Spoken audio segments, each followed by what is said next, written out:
এখানে আজকের আমি জিরা রাইস করছি, তাই কুকারে তেল দিয়ে দিলাম, সাদা তেল।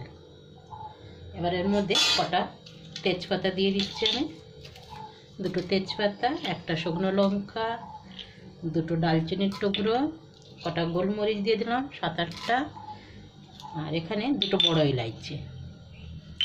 ইলাইচি আর একটু গোটা জিরে। মশলাটা একটু ভাজা হবে, তারপর আমি চাল তুলে দেবো। চালটা এখানে ধুয়ে রেখেছি, অল্প একটু মটরে রেখে দিয়েছি। মশলাটা ভাজা হয়ে গেছে, খুব সুন্দর সেন্ট আসছে, মটর দিয়ে দিলাম।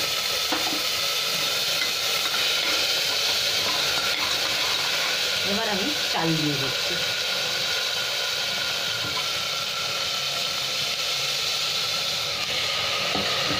চালটা দিয়ে একটু নেড়ে নেব।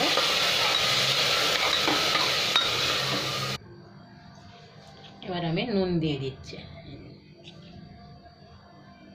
এবার এটা ভালো করে একটু মিক্স করে নেব, তারপরে জলটা মেপে দেবো। এখানে আমার 2 গ্লাস চাল আছে, 3 গ্লাস জল দেবো। জলটা কিন্তু একদম ঠান্ডা।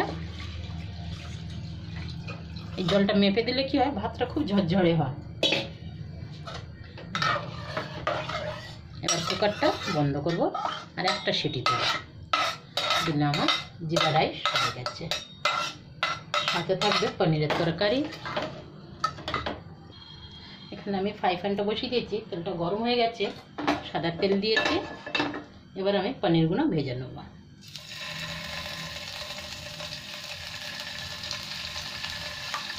সবকটাই দিয়ে দিলাম। এখানে আমার আধা কিলো পনির আছে, এটাকে লাল লাল করে ভেজে নেব। এটা এখন ভাজতে থাকুক, এদিকে তো মশলা তৈরি করে নিই আমি। তেল আমার গরম হয়ে গেছে, একটু গোটা জিরে দিয়ে দিলাম সাদা তেলের মধ্যে, আর একটু হিং আমি দিয়ে দিলাম। আর এখানে আদা থেঁতে রেখেছি, আদাটা দিয়ে দিলাম কুচি, 1 চামচ আদা। আর সাথে আমি এখানে একটু জিরে, ধনে আর একটু হলুদ, কাশ্মীরি লঙ্কার গুঁড়ো জলে ভিজিয়ে রেখেছি, একটু দিয়ে দিলাম।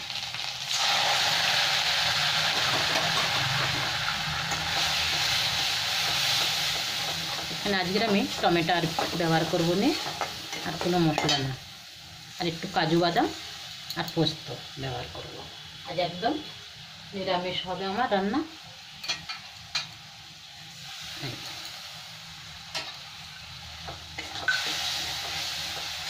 মশলাটাকে ভালো করে একটু ভেজে নেব।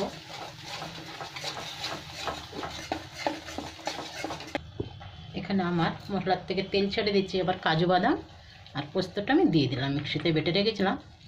এখানে 15-16টা কাজু বাদাম আর বড় চামচের 2 চামচ পোস্ত আমি মিক্সি জারে বেটে নিয়েছিলাম।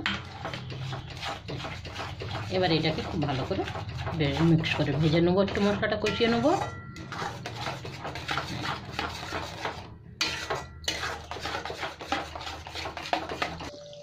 এখানে মশলার থেকে আমার তেল ছেড়ে দিয়েছে, 3টে কাঁচা লঙ্কা দিয়ে দিলাম, অল্প একটু নুন দিয়ে দিলাম। এবার আমি মটরগুলো দিয়ে দেবো। এখানে আমি সেদ্ধ করে রেখেছিলাম মটরগুলো একটু, তাই দিয়ে দিলাম।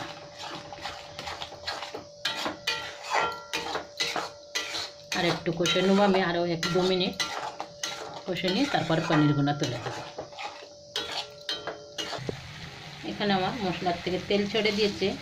এবার অল্প একটু চিনি দিয়ে দিলাম, নিরামিষ তরকারি তো মিষ্টি মিষ্টি ভালো লাগে। এবার আমি পনিরটাও দিয়ে দেবো।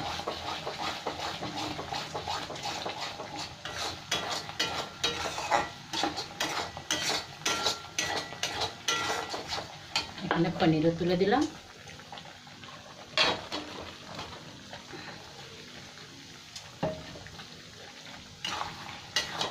আমি একটু হালকা একটুখানি জল দেবো, বেশি ঝোল দেবো না। এখানে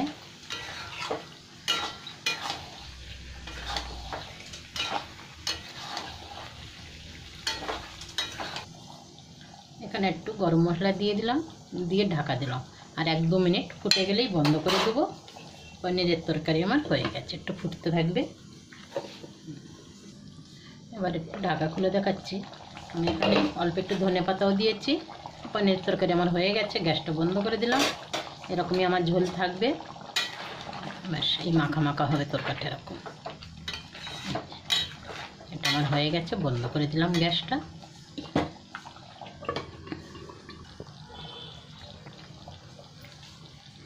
আপনাদের যদি এই ভিডিওটা ভালো লাগে তাহলে অবশ্যই লাইক, সাবস্ক্রাইব, কমেন্ট, শেয়ার অবশ্য করবেন। ধন্যবাদ।